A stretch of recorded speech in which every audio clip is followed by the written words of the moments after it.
പരിശോധനയ്ക്കിടെയാണ് ഞാൻ ഇന്നലെ തന്നെ വ്യക്തമാക്കിയിരുന്നു. കഴിഞ്ഞ ദിവസം അവിടെ ഉണ്ടായ, അതായത് MRI സ്കാനിംഗ് മെഷീനിന് വേണ്ടിയിട്ടുള്ള UPS റൂമിലാണ് പുക കണ്ടത്. അപ്പോൾ എമർജൻസി വിഭാഗം അപ്പാടെ തന്നെ G+6 ആണ്. അപ്പോൾ ആ ബഹുനില കെട്ടിടം പൂർണ്ണമായിട്ടും അവിടെ നിന്ന് ആളുകളെ ഒഴിപ്പിച്ചുകൊണ്ട് അവിടെ പരിശോധനകൾ നടക്കുകയാണ്.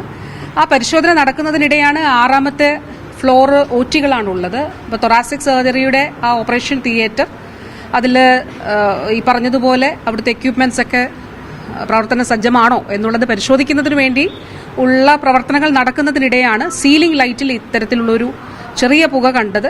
ഒട്ടും അലാമിംഗ് ആയിട്ടുള്ള കാര്യമല്ല. കാരണം ഈ പരിശോധനകൾ നടത്തണമെന്നുള്ളത് തീരുമാനിച്ചതാണ്. ഞാനവിടെ ചെന്ന് പരിശോധിച്ച് അവലോകന യോഗത്തിൽ തന്നെ തീരുമാനിച്ചതാണ്. അതിൽ ഇലക്ട്രിക്കൽ ഇൻസ്പെക്ടറേറ്റിന്റെ പരിശോധന നടത്തുന്നുണ്ട്, PW ഇലക്ട്രിക്കൽ വിഭാഗത്തിന്റെ പരിശോധനയുണ്ട്. പക്ഷേ ഇന്നലത്തെ ഒരു സാഹചര്യത്തിൽ കൂടി ഒരു കംപ്ലീറ്റ് ഫയർ ഓഡിറ്റ് കൂടി അവിടെ തീരുമാനിച്ചിട്ടുണ്ട്.